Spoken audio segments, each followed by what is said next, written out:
So here's the question. If you are part of a family business, how many hats can you wear?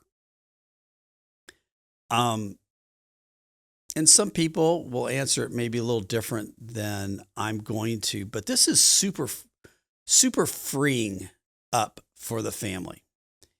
And this has been written to in several books, so it's not something that's original. But we want to talk about the roles that a family member has in the family. And they're going to make a lot of sense. It's very simple, but if you can get these clear in your mind, it helps you um, categorize life a little bit better. So, first of all, you can be a family member. Okay. And that includes people that marry into the family, it includes cousins. So, you're part of the Smith family. That's one thing. Doesn't necessarily mean you're an owner. An owner, often in the clients we work with, are bloodline only. And that's how the trusts are built. That's how the ownership structure is built. So you can be a family member and not be an owner. Okay. So those are two. And we're going to talk about three circles. So the first circle is a family member. Second circle is a business owner of the family enterprise. The third is actually employee. And that's totally different too. You can be a family member, not an owner, but an employee of the family enterprise. And what we try to do is talk through those circles with the family members themselves, because often they will think, well, because I'm an owner, I come into the employment category differently than other people that get hired.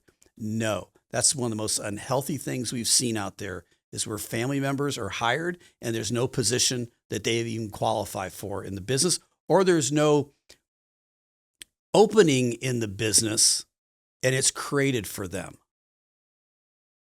If you want to see your fellow workers not want to see you walk through the door every day, that's a great scenario. So this whole idea of what are the roles that a family member has inside a family business context is super important, because all of them would fall under the category that we are family members. Some of them may actually be owners. Some of them may choose to be a family employee. But when you put all those together and you don't see the separation in those, it creates a lot of confusion at the family table. And if you're employed by the family business, it creates confusion in the family enterprise itself. So just again, kind of recapping, three very important roles to understand in a family business context. Family being a family member versus being an owner of the family enterprise itself versus choosing to be an employee. Just because you're a family member does not mean you're going to work for the family business. And just because you're a family member does not mean you're going to have ownership. Just great clarity. I call them the three circles of family business, but very important to get clear.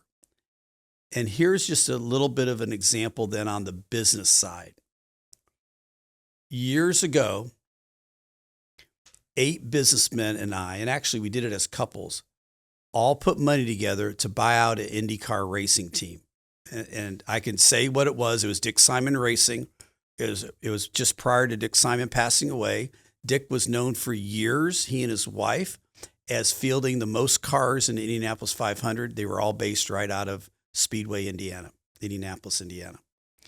And in doing so, we interviewed a race car driver named Bobby Hillen. And Bobby became a close friend. He was the youngest, at that time, he was the youngest NASCAR driver ever to win Talladega Super Speedway. And he became a friend. And as we talked about structuring this business and bringing him in, and this relates to the family side is why I'm bringing it up. He said, in our very first meeting, you guys need to understand that I am sitting here and we're talking about me being an owner. If I'm a driver, then that's a separate bucket. In other words, you're going to pay me like you pay any other driver. Because I'm an owner doesn't mean my employment is guaranteed, right? And we had the same conversation with John Andretti, one of the neatest guys you'll ever meet, passed away from a battle of cancer, part of the Andretti family, but he was part of the conversation with us, and he shared the same thing. You guys have got to understand that if you want me as an owner, that's one designation for me. If you want me as a driver, you're going to deal with me as a driver. So in the family business context, it fits the same thing in the corporate context. I can be an owner and never be employed by the business. In this case, we're talking about IndyCar and NASCAR enterprises, right? And so same thing with the kids, next gens, their cousins, the grandkids, all this kind of fits. The problem is we mesh them all together. And we've got to realize, especially in the family business space and in owning businesses in groups of partnerships, that there are different roles. And if you don't keep them separate, you create a mass amount of confusion. So our goal in the family business space is health of the family. So we really dive into these three categories and process them with the family and with individuals so they understand who's coming to the table and who's in the room.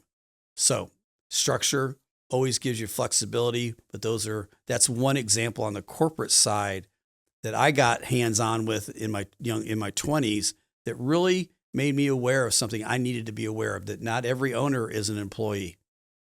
And that's true. And we need to think through that for us that own our own family businesses.